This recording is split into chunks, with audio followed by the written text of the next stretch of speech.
Test. 1, 2. We are live. We are live. Good evening, everybody. Welcome to the Wealth Builders Plus Mastermind Thursday webinar. I think this is the fourth one in the series. We're really excited to have you here tonight. Bob, you want to say something out over there? Bob and I are here together. Bob and I are here. Just a lot of this is going to be based upon his book here, The Secret Code of Success by Noah St. John. Len and I both read this book. It's an amazing book, but we're going to take it even much further. Just the words that we use are everything. They're so powerful. So Len did an excellent job on his PowerPoint. Just let it rip, Len, and maybe later on I'll have a couple of comments or something like that. But let it rip, baby. Yeah, well, as I've told you, anytime you want to jump in, just jump in. And I want to thank everyone who's come on tonight. Rick's here. We have Bill, we have Ellen, and thanks for showing up. I hope you're going to get value out of this. We have as I've said a couple times before, we got a long ways to go and a short time to get you there. So I'm going to go ahead right over to screen share. Here we go, sharing the entire screen, and we're going to come up with PowerPoint. And I have entitled tonight's webinar, Language and You. And we are going to delve into affirmations, and a whole bunch of other stuff. So let's sort of just get started. I want to introduce you straight away to Noah St. John.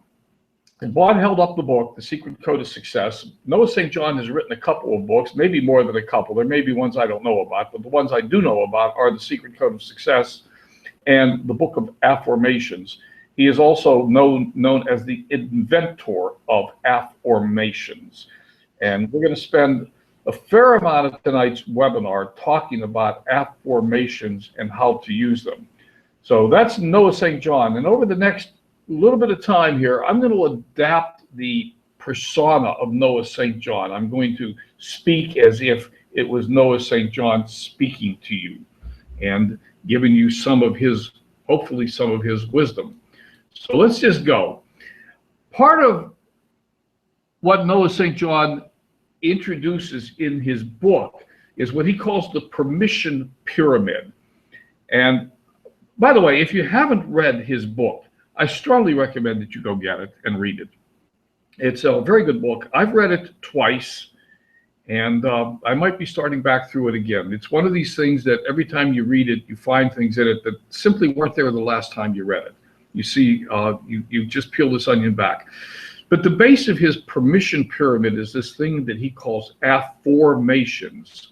And I have to be very careful to pronounce affirmations and affirmations so you know which ones I'm talking about. And I'll try to be pretty clear, as there are differences. And then he takes us all the way up through a pyramid of other things that we can do in order to improve our life, our business, our attitudes, ourselves, and etc. We're not going to do any more of those things tonight. We're just going to cover the base of the pyramid, affirmations, and maybe we'll do another webinar and cover some more of this stuff. I'm not sure, but it would be interesting to dig into a little bit with you. But let's dig in.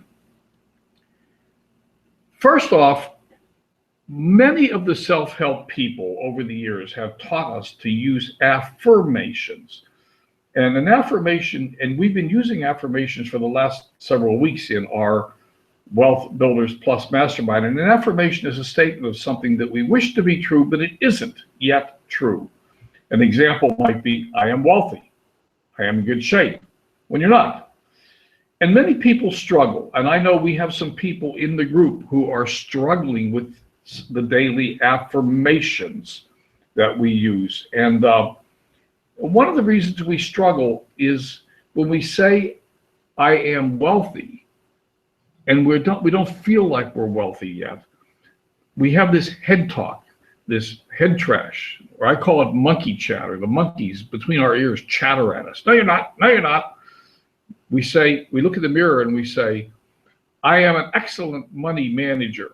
And the monkeys between our ears go, then what's the matter with that pile of bills that are sitting on the table that you haven't paid yet? You're not an excellent money manager. You couldn't manage your way out of what paper bag? And we go, okay. So people sometimes struggle with affirmations. They struggle with this concept of telling themselves that something is true when it isn't. And that's the jumping off point of beginning into Noah St. John's affirmation system. Okay. All right, there we go. And we are using affirmations, as I said, in our daily exercises. And an example of three of these are: I am an excellent money manager. I always pay myself first. I put money into my financial freedom account every day. And maybe you're not putting money into your financial freedom account every day. And so you stand in front of a mirror and you put your hand over your heart and you say, I put money into my financial freedom account every day. And the monkey between your ear goes, no, you didn't. You skipped yesterday. You didn't put any money in yesterday. And so we have trouble with affirmations. So let's just take a look at the human brain and how it works for a moment. This might seem like a digression, but I promise you it's going to converge very quickly. Thought itself is a process of asking questions and seeking answers. Most of the time, we don't think in terms of statements. We think in terms of questions. Why do I have so many bills on the table? All right. In fact, I want to point out, this is a very important point here from Maxwell Maltz's book, Cybernetics, and I've digressed momentarily from Noah St. John. From Maxwell Maltz's book, Cybernetics, and this is a big mouthful of stuff, but the new science of cybernetics has furnished us with convincing proof that the so-called subconscious mind is not a mind at all, but a mechanism. A goal-striving servo mechanism consisting of the brain and nervous system, which is used by and directed by the mind. Now, in simpler terms, what that means is you give your mind a problem and it will seek a solution. You ask a question and your mind must search for an answer. So let me give you a sneak preview. Instead of saying, I am an excellent money manager, and having the little monkeys go, no, you're not. You didn't manage any money yesterday. You ask yourself a question, why am I such a good money manager? And now your brain begins to think about that question, and the monkeys go quiet, and you can begin to think of things that you do that help you manage your money, and you can begin to think of ways to get better, and you can put your subconscious mind to work for you a little bit easier. That's the basis of the idea of affirmation. So Noah St. John tells us about the shower that changed his life. And we've all heard that great ideas come to us when we're quiet, when we're meditating, when we're relaxing, when we're walking in the woods, when we're doing other things. And Noah St. John was taking a shower one morning, and he thought to himself, if human thought is the process of asking and searching for answers to questions, why are we going around making statements we don't believe? And thus, the concept of affirmations was born. Noah St. John reasoned, you were told that you could change your mind with statements, but your mind doesn't respond naturally to statements. It responds naturally to questions. So a problem is simply a question that hasn't been answered yet. Instead of a statement you don't believe, ask a question that can transform your life. And we're going to look at several examples here in a few moments. So the reality of your life is that you are creating the reality of your life in two different ways: by statements you're saying to yourself and by the questions you're asking to yourself. But once again, and this is the same comment we made a couple slides ago with Maxwell Maltz, your brain has an automatic search function. Psychologists have called it the embedded presupposition factor. Who cares what they call it? But your brain actually operates like a big filing system. All of your experiences in life are filed away, and if you ask your brain a question, it goes off and searches for the answer. It goes through the filing cabinets of your mind and searches. But, and here's the real critical issue here. We want to be careful not to ask ourselves disempowering questions. So I want to get these off the table immediately. If we ask a negative question, it's going to produce a negative result. So if we ask ourselves, why are all those bills on my table? Your brain's going to focus on bills on the table. and it's not going to focus on the positive outcome you want to become. So we're going to be careful to move away from negative terms. We want to focus our mind on what we want and not let it focus on what we don't want. Because by law of attraction, if we focus on what we don't want, that's what we're going to get more of. By law of attraction, you get more of what you don't. Don, oh well. You know, every PowerPoint presentation has to have at least one spelling error or one typo error. But by asking ourselves disempowering and negative questions, we perpetuate the cycle of negativity. Bob, you want to jump in? Just since I can't see you, I forget to make sure that you don't want to jump in. Let me see. No, let me see me turn my camera on here. I had it. Okay. No, Len, just go right ahead at this. I think you're on a roll here. Okay, we'll keep going. So examples of disempowering questions. Why do I have so many bills? Why am I so fat? Why am I so lonely? Why don't people like me? Why do other people get all the good breaks? If you ask yourselves those kinds of questions, do you see that those are the results you're going to continue to get? Does this make sense? Do you understand this? If you say, why do I have all these bills? You're focusing attention on the thing you don't want, the bills. And that's what you're going to keep getting more of. So as we learn how to form the questions, the empowering questions, we want to be very careful to stay away from negativity. Why am I so lonely? Oh, God.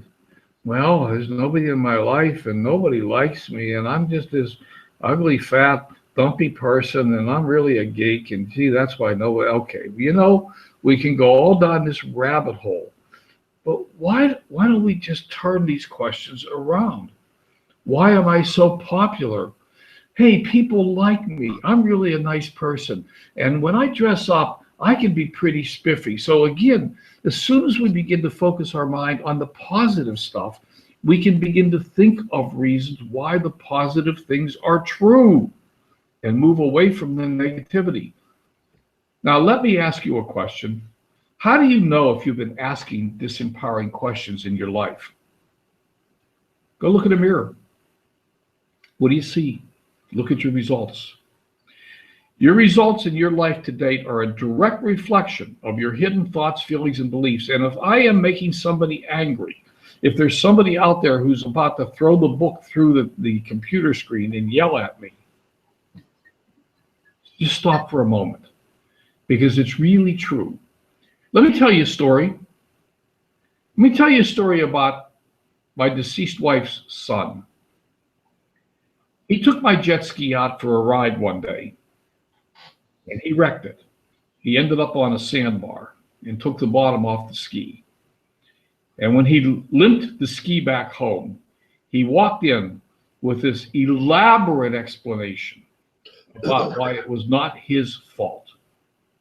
I won't bore you with the details of his explanation, but you can understand that his explanation had some validity to it. He came around the bend and there was another boat and he had to make a turn and he ended up on the sandbar, blah, blah, blah, blah, blah. And I looked at him and I simply said, well, gee, if these kinds of things are going to happen to you and they're beyond your control, I guess we'd better not let you borrow the ski ever again. Well, about 10 minutes later, he had a new story. Well, you know, Len, I really was going too fast when I went around that bend. If I'd been being a little bit more careful, I could have avoided that accident. I'm really sorry about that. You know, let's fix it up. And I said, fantastic. Now you're taking responsibility. Now you can begin to correct it. Now I can trust you with the ski another time. And he never wrecked the jet ski again. But you understand the difference. I could have left him go on down that path of giving me an explanation why it wasn't his fault. And if I gave him the ski again, he would have wrecked it again. The same is true in your life.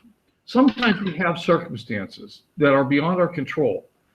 But what forms our life is how we respond to the circumstances. It's not the circumstances themselves, it's our response to them.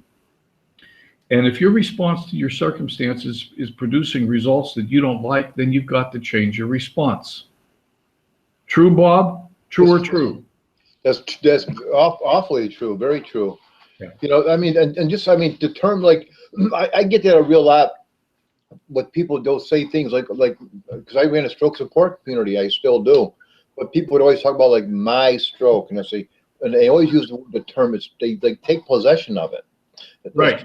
Just the words like, well, it's not your stroke. Don't make that part of your life. It's something that happened to you. You're a person that's a good person, whatever, that happened to have a stroke, but it's not your stroke. And it's just the words that we use. If we become more conscious and just constantly learn new ways of rephrasing things, it's definitely going to just change our life. Make such a big difference. Right. And yes, there are things in your life that maybe you weren't responsible for them.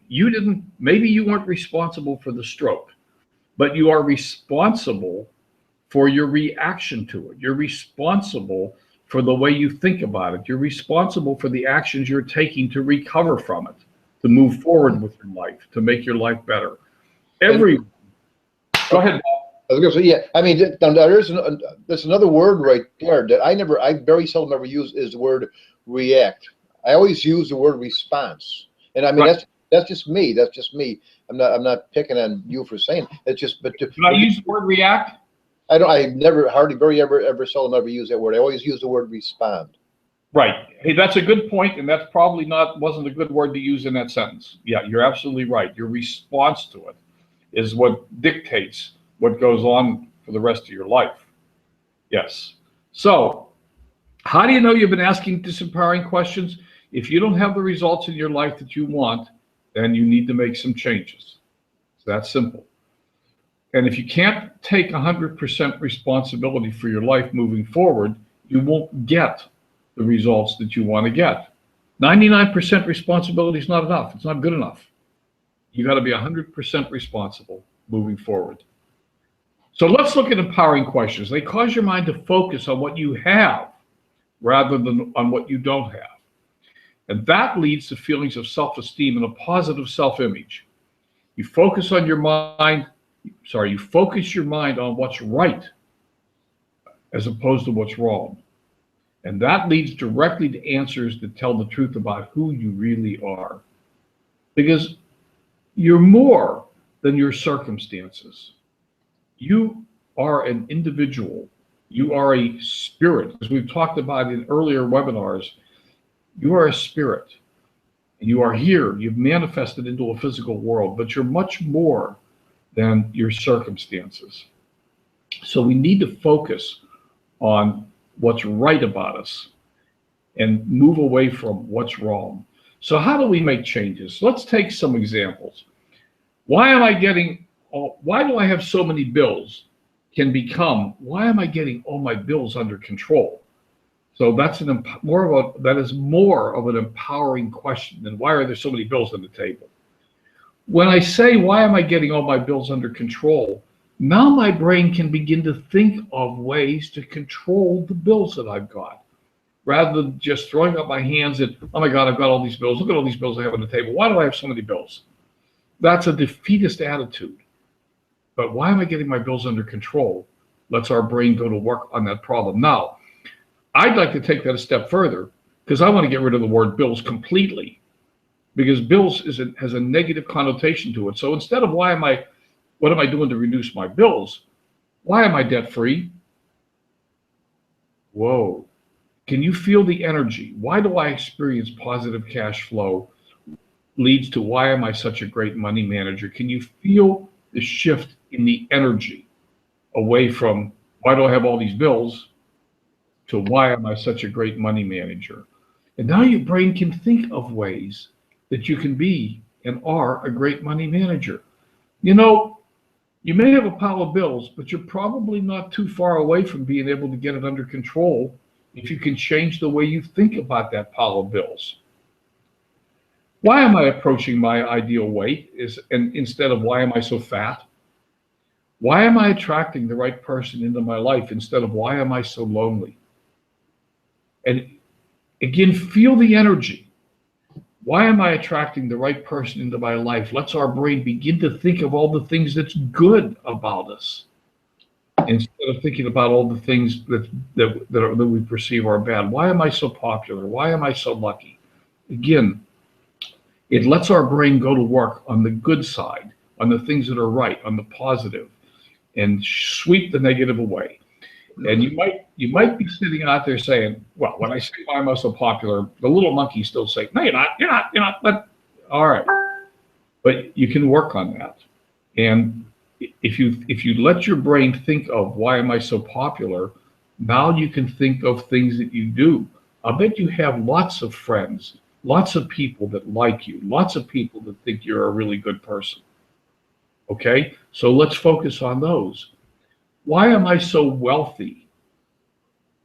Some people think wealthy means my bank account. Why am I so wealthy? There's no money in my bank account. I'm not very wealthy. Well, wait a minute. Wait a minute. We've talked about this before. Why am I so wealthy? Gee, are you living in a refugee camp in Syria? Do you have a house? Do you have to walk 5 miles a day to get running water? Do you have a refrigerator? Is there food in it? Do you have a car? You have gas in the car? Do you have clothes? We are, each and every one of us is enormously wealthy. And if we let ourselves think about the things we have instead of the things we lack, then we can move closer to the things we want more of. Does that make sense? Is that coming through loud and clear? Are people feeling that shift in energy? Bob, you have anything to say? No, Len, you're on a roll right here. Keep it going. So the purpose of affirmations is to change your disempowering questions to empowering questions, to gain conscious control of the thought seeds you are planting, which through the law of attraction will change your life. You are sowing the seeds of your future life by asking empowering questions that will help move you toward your goals. And by the way, if anybody in the audience has any questions, just throw them up in the chat. Bob, can you see the chat? I can see the chat, yes. Cool. Just throw your questions up in the chat. Okay, so let's look at the 4 steps of the affirmation method. The first step, and I'm going to cover each one of these steps in a little more detail. The first step is to ask yourself what you want, and then to form a question that assumes that what you want is already true, and let your mind search for the answer. Now, the last step here is pretty critical because it says take new actions based on your new assumptions about life. Nothing changes if we don't change. Did you hear that? Repeat that. If you don't change, nothing changes. You have to take action. But you can put yourself in the position where your brain will find answers for you. It will nudge you. It will tell you what to do next if you listen, and if you believe, and if you move. So let's look at some of this. Ask yourself what you want. This goes back to setting our goals. It goes back to creating a vision of what you truly want in your life.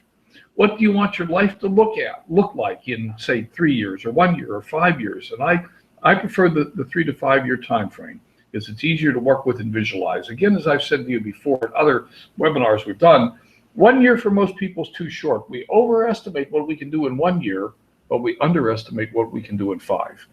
So the 3 to 5 year plan is a nice plan. Where do you want to be when we talk about your long-term goals? And we've done this before. We've looked at goals and setting them.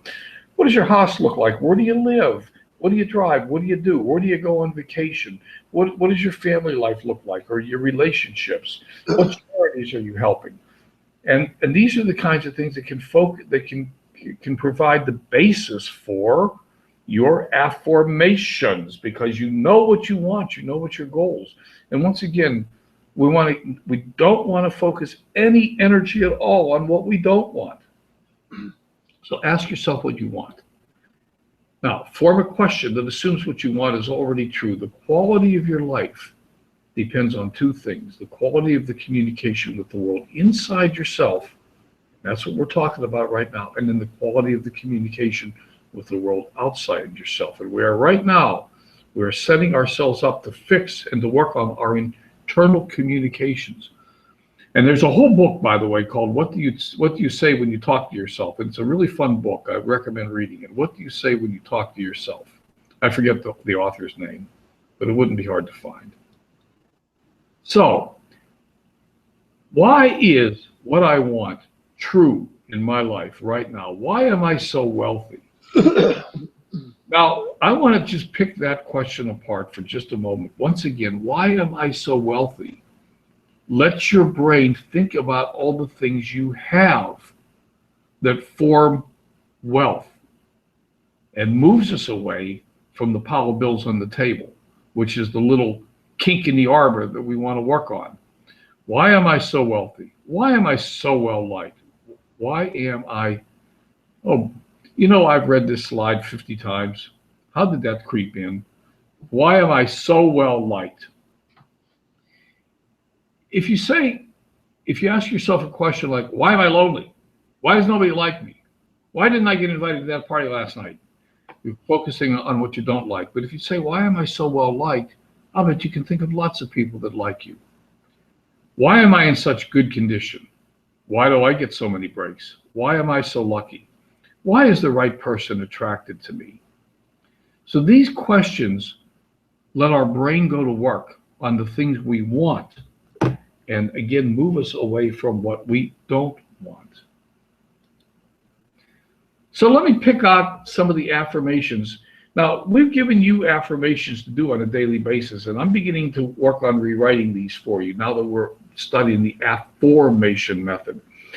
And the reason we gave you affirmations is we started with stuff that was published by T. Harv Eker, and we gave T. Harv Eker credit for that, of course. And the two lists of affirmations you have, managing your money and managing your time, winning the mind game and winning the money game, they come directly from T. Harv Eker. We're going to begin to rework those into affirmation style language. So rather than saying I'm an excellent money manager and having the little monkey between your ears yell at you, you can ask yourself, why am I such a good money manager? And then think of the things that you do to actually manage your money. You're not as bad as you think you are. Yeah, there still may be some bills on the table, but we can solve that problem. You can solve that problem. I always pay myself first. Why do I always pay myself first? Well, because I want to get ahead, because I want to create a future for my wife or my husband or my kids or my family, because I want to go on vacation and because I want to travel. These are all the reasons I always pay myself first.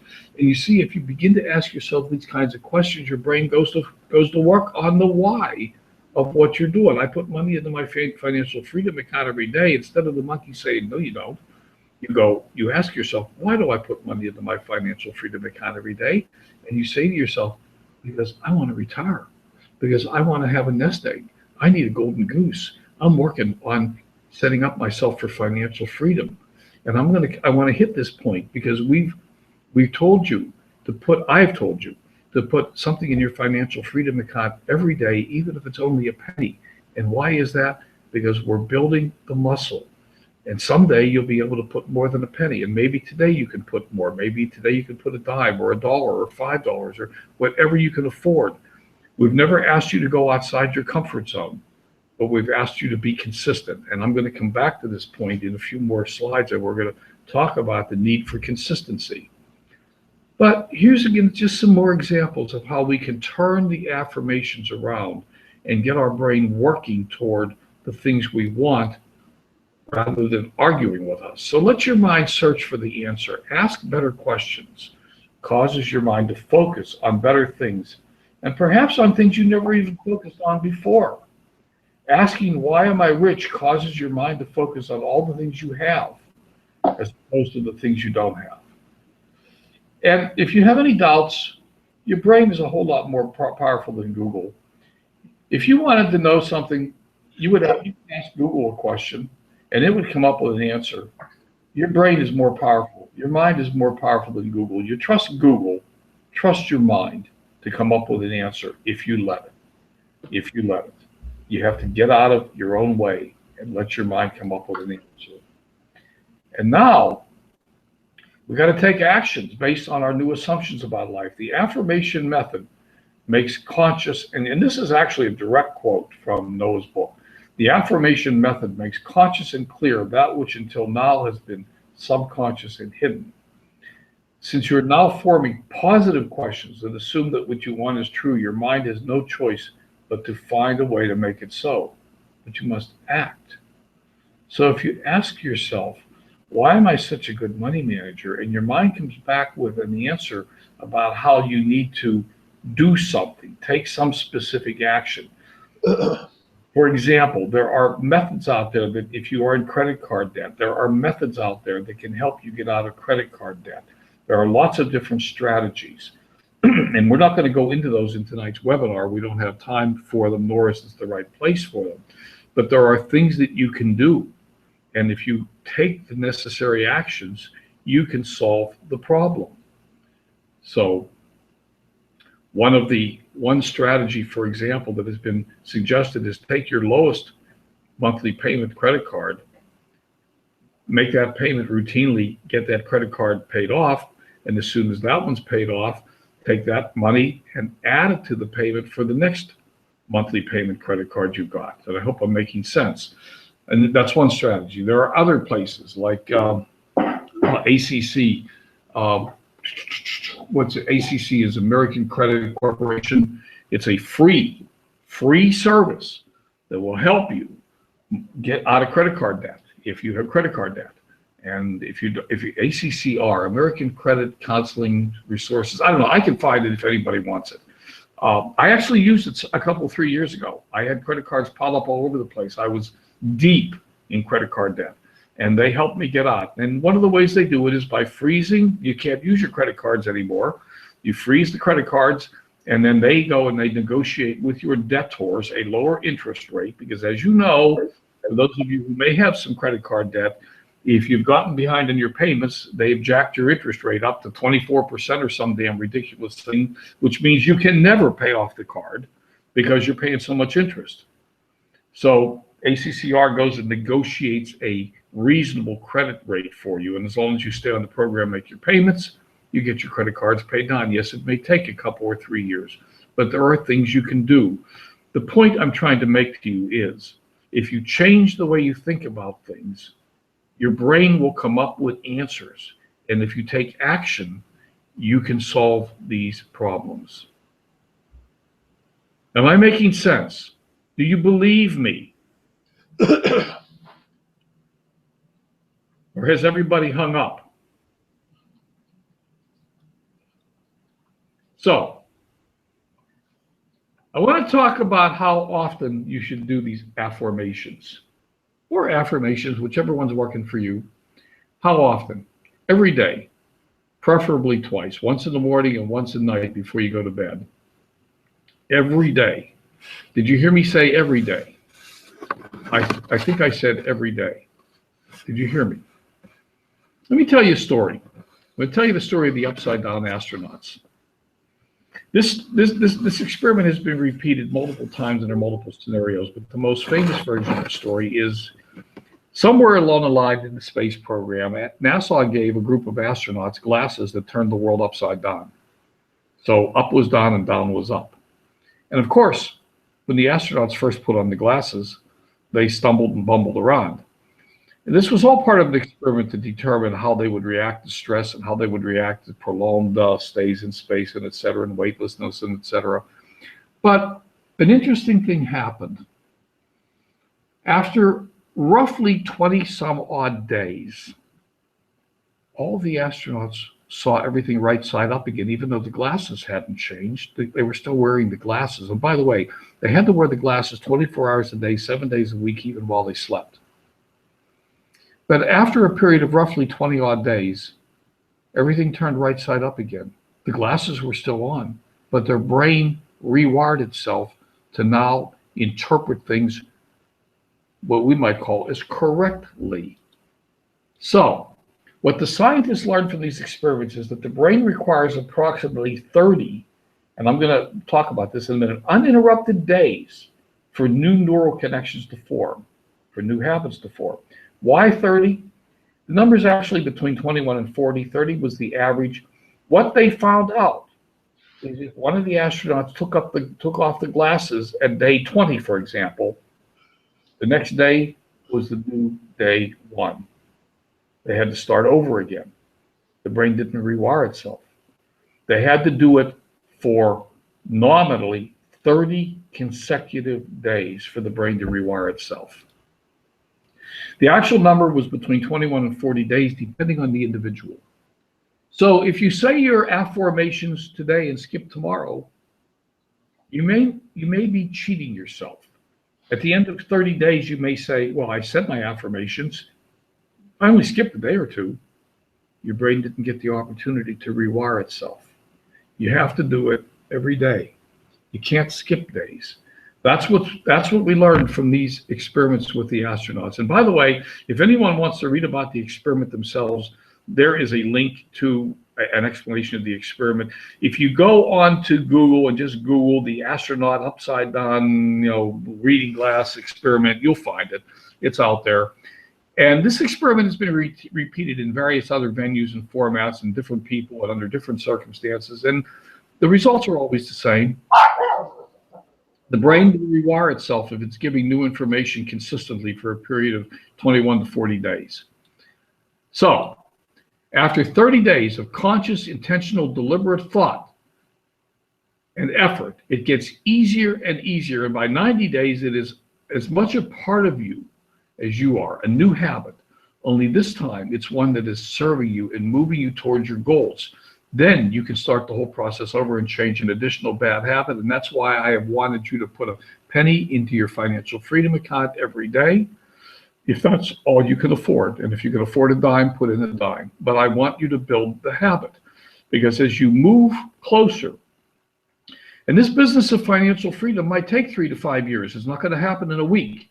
You didn't create the situation you have overnight, and you can't solve it overnight. But you can change your attitudes, and you can move closer to your goals in a continuous basis if you form new habits.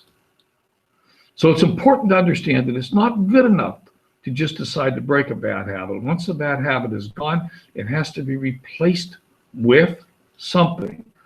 Nature abhors a vacuum. And you've heard this before, so releasing a bad habit leaves a void that will be filled with something. So if you don't consciously replace a habit that is not serving you with one that will, then I can guarantee you that the void will be filled by another bad habit. So as we change our bad habits, we want to replace them by good habits. So, maybe a bad habit is buying a pack of smokes a day and you quit smoking. Well, you got to replace that with a good habit. And, a can of beer a day probably isn't the right good habit to replace it with. So you got to put good habits in place. Okay. Now, I'm digressing from Noah St. John. This is not a Noah St. John opinion. Setting intention. So what if after all this you're still struggling? What if you stand there and you say your affirmations and you still feel the little monkey chattering at you? The other thing you can try to do is set intentions. I intend to be debt-free by, and give it a specific date. So don't just say I intend to be debt-free. Give it a specific date. Ask your mind to go to work on that. How can I be debt-free by, and ask it to solve the problem with a specific date. Now, if you don't ask your mind to come up with a solution, it won't. So the challenge is, if you just say, I intend to be debt-free by 2018, the challenge is your mind is not given a problem to solve. So you've got to decide what actions you're going to take to become debt-free by that date. But if you ask your mind a question, how can I become debt-free by, give it a specific date, now your mind can work on solving that problem. It can generate ideas for you to work on. But once again, if you don't work on the ideas, if you don't grab the ideas and take action, nothing will change. So that's the end of affirmations. Bob, any questions or anything you'd like to add?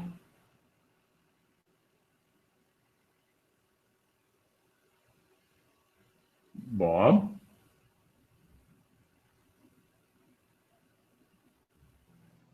My dog was barking, so I muted myself earlier. You had me afraid for a moment that I had turned off the Um, Presentation. Did you hear my dog bark earlier? Yes, I did. Okay, so I muted myself. Yeah, no, what I was going to say was I love the term, the phrase, and I use it all the time. Where nature abhors a vacuum, because when you have something in your life, it's like even like if even if you're in a relationship, just say you're in a relationship with somebody that's maybe it's just not a really good one for whatever reason, and something else good is not going to probably come into your life until you get that out of there. The same thing with you clean your desk off. You clean your clutter from your house. Good things aren't going to come in until you get that stuff out. And I don't really know exactly what it is, but it's a spiritual thing. It's just the way nature works. You have to clean things out of your life to get the old out before the new can actually really come in. So get rid of those words, like you're saying. Just stop those self-defeating words, and then just add new things coming in. Yes, absolutely, 100%. And by the way, there is an excellent, if anyone's interested, and there is an excellent book. Catherine Ponder is the author. Oh God, I can't think of the name of the book. The vacuum. No, it's not. It's prosperity. It's Catherine Ponder's book on prosperity. Anyhow, I can see the book on the other side of the room, but I can't think of the name of it. The first chapter of the book is about the vacuum law of prosperity, and it's very powerful, very, very powerful. Okay, I'd like to travel on. We'll be done in maybe about another 10 minutes or so. I'd like to travel on with a few more things. I want you, in this, continuing on with the topic of language, I want you to clean up your language. There are 3 forbidden words. You can never use them again. You are not allowed after tonight to ever use the word can't, should, or take. We can't use that word, right? Cannot, ever. You're not allowed to use it. As soon as you say I can't, your brain shuts down and quits trying. I can't do that. Well, what do you mean you can't do it? I can't juggle. Of course you can. You can play ball. Well, unless you don't have any arms, then you can't. But when we say we can't do something, our brain shuts down and quits trying. How about, I don't know how to do that, or I have yet to be able to accomplish that. So you're trying to put up a capture page. You say, I can't do this. Well, yes, you can. Yes, you can. So I want you to get the word can't out of your vocabulary. You can do anything that you set your mind to. You are capable of anything you want to do. You can learn how to do anything you want to do. But if you say I can't, then you truly can't, because your brain just quits. It goes to sleep. It quits trying. So anytime you catch yourself saying I can't do something, I want you to rephrase that and say, I don't know how to do that. I have yet to learn how to do that. I have yet to develop that skill, but I know I can if I want to. It's okay to say I don't want to. So for example, somebody says you should change the oil in your car and you say, I can't. Well, yes, you can. You may not want to. You may not know how to, but you can. So don't cheat yourself. You can do it. You can learn how. You just may choose not to. That's okay. But it's a conscious choice if you say, I choose not to. If you say, I can't, that's an unconscious choice. Your brain shuts down. Should. I should do that. Well, then do it. Get the word should out of your vocabulary. Don't should all over yourself. Should is a promissory note that you never intend to cash. You have never once in your life said, I should do that, and then gone and did it. Never. Once. Ever. I challenge you. Prove me wrong. You either should do it, or you're not going to do it. If you should do it, go do it. I should clean the garage. Well, then get off your duff and clean the garage. I intend to clean the garage on Saturday. Great. Don't say I should clean the garage. You're not going to clean the garage. You're never going to do it. I should do it is a promissory note that you're never going to cash. Don't say it to yourself ever again. If you're not going to do it, be honest with yourself. The garage needs cleaned, but I really don't feel like tackling that. I'm just not going to do it. Not going to do it this week. Maybe I'll put it on the schedule for next week. Okay, fine. Fine. Schedule it next week. I'll do it next week. I'll do it Saturday. But don't say I should, because you're not going to. Does that make sense? Change your language. Talk about what you can do, what you're going to do, what you are going to do, what you want to do, what you can do, and not about what you can't do or should do and aren't going to do. Take. Be careful with the word take. We don't want to take anything from anyone. Take has a connotation of not having permission. We don't take. We do receive when offered. We can receive something from somebody. And I suppose we can take something from our child if he's misusing it. Like, he's got our child just went into the gun cabinet and has a gun out, and we're going to take it from him. Well, okay, that's probably an acceptable use of the word take. But in general, the word take has a negative connotation. We don't want to take things from anybody. We want to receive them when offered. Does that make sense? And the final thing I want to talk with you is about the language of champions. Can you imagine Muhammad Ali standing up in center stage saying, well, I didn't win that fight, but it's because I had a bad background when I was a kid, and my father was no good, and he went out and he drank, and my mother was this, and I was moved here, and I went. Can you imagine? Can you imagine Donald Trump standing in the political arena saying, well, my parents were divorced and that's why I can't do. Can you imagine? Kings and queens, leaders, don't talk about what they can't do. They don't make excuses for what they can't do. They don't discuss what they can't do or why they can't. I'm still reading Wayne Dyer right now, and I'm going to go back to Wayne Dyer. Wayne Dyer lived in various foster homes. His father abandoned his mother when he was a young child. His mother remarried when he was roughly, I'm going to say about 8 years old, and his foster father was an abusive alcoholic. He drank continuously. You have never heard Wayne Dyer stand up in public and say, well, the reason I can't achieve things in my life is because my father did this and my foster father did this and he drank, and you never heard that. You never heard that. Leaders don't talk about what they can't do. They talk about what they can do. They lead. They don't wallow in their crap. They always project a positive image. So, the very last time you're going to ever talk about what you can't do in your life is yesterday. It's gone. You aren't going to do that anymore. You're going to project a positive image wherever you go, whatever you do. You're going to talk about what's good in your life and what you can do and what you are accomplishing and where you're going and what you intend to be. And you're not going to talk about why you can't get there. Because that's just a play for sympathy.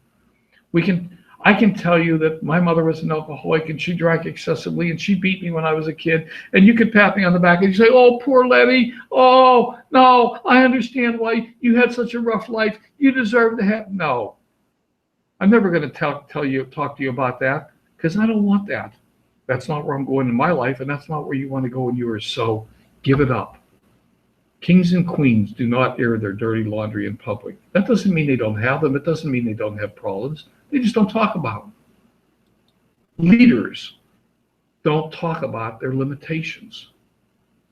When you defend your limitations, you get to keep them. When you defend your position, you get to stay in it. Well, the reason I'm where I am is because, okay, fine. Do you want to keep where you are? Or do you want to move forward with your life? Now, this is tough love, folks, and some of you may be getting a little bit nervous out there, a little bit angry, a little bit upset with me, a little bit, like, who does he think he is talking about this stuff like this? No, but this is the truth. This is tough love, but it is the truth.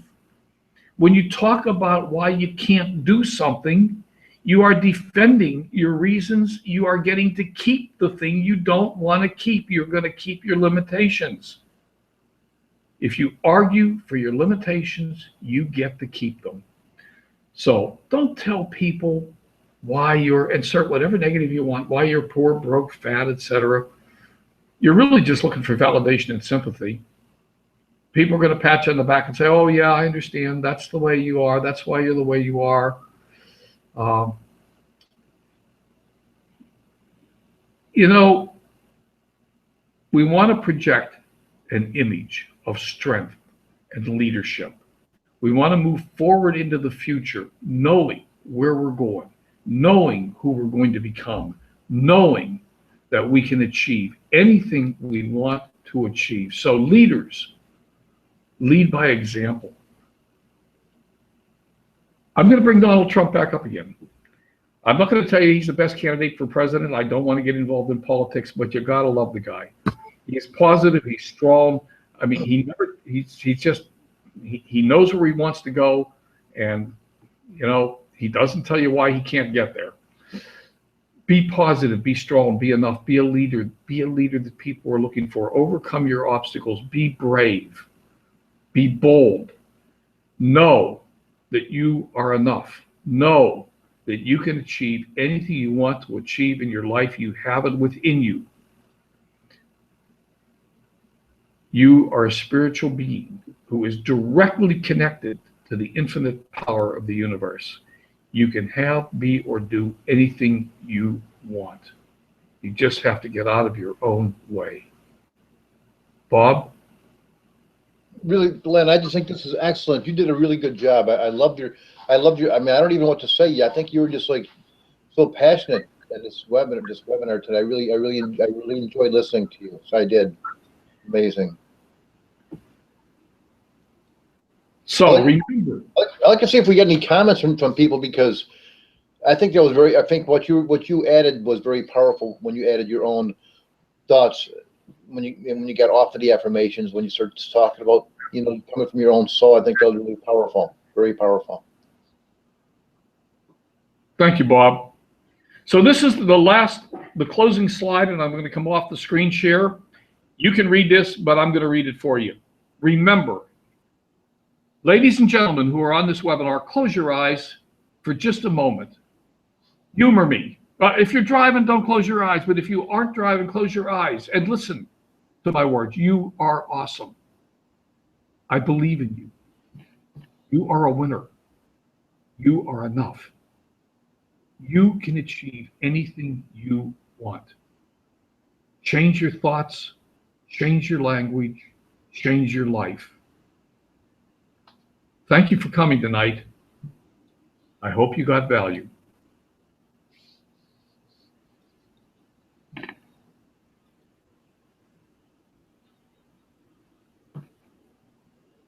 All right, we're back on screen share. We picked up a few people that I didn't get the chance to say hi to. Satara, good evening. Glad you're here. Rick, good evening. Glad you're here. Chris, really glad you're here. Bill, and just really, I'm deeply honored that you folks came tonight, and I hope you got value. I'm done. It's Miller time. Great job, Len. Great job. That was excellent. Probably the best one I think I've seen you do. I probably haven't seen all of your webinar, but you were good. You were very. That was the most. I think that was the most passion I've seen you portray so far. Well, it's hard for me to get passionate about opt-in pages and Facebook ads sometimes. True. Very true. Yeah. But this is stuff that the word you use, it's real. It's real stuff, and it means so much. Yeah. Yes, it is. This is the basis for everything. If you don't get this, you won't get what you want. And it's so easy. It's so easy to do it, but it's something we have to do all the time. We have to be aware of this and constantly do it all the time. Constantly, just keep doing it. Absolutely. I did a little demonstration. In fact, I put it inside of a room just the other day, I took money out of my financial freedom account. I put it outside. I filled it up with dirt and water. And then I put the hose in it. I put the hose in the bowl. And I just wanted to watch. It's like I use the metaphor of cleaning out the cobwebs and negative thoughts in her head. And I put the hose inside the fishbowl and took a couple of minutes, and then it was crystal clear. But that's what we have to do. We have to clean out all of the negative stuff that's in there. It's not going to happen overnight. And it's like people say, well, you know, I read that book. And, you know, I did this motivational stuff. It didn't work for me. It didn't. Well, how long did you do it for? You know, doesn't matter. You got to keep doing it. You got to keep doing it until. That's when you do it. That's when you stop. You never stop, but you keep doing it until. And then you do it more. Then you go up to another level. You keep going and going and going and going. Don't stop. It's a new way of life. It's a new way of thinking. Never stop. Yeah. Hey, I absolutely concur. I'm going back through the comments. I had the wrong glasses on. I spelled astronaut wrong. I'm going to have to go back and check that. You know, PowerPoint doesn't. I got to look at. There's got to be a spell checker. I thought I picked up the spellings, but then I saw it through the night. Okay, you started the Miracle Morning. That is a phenomenal book, Chris. Just absolutely. And who used to be in real estate? Well, Chris. Yeah.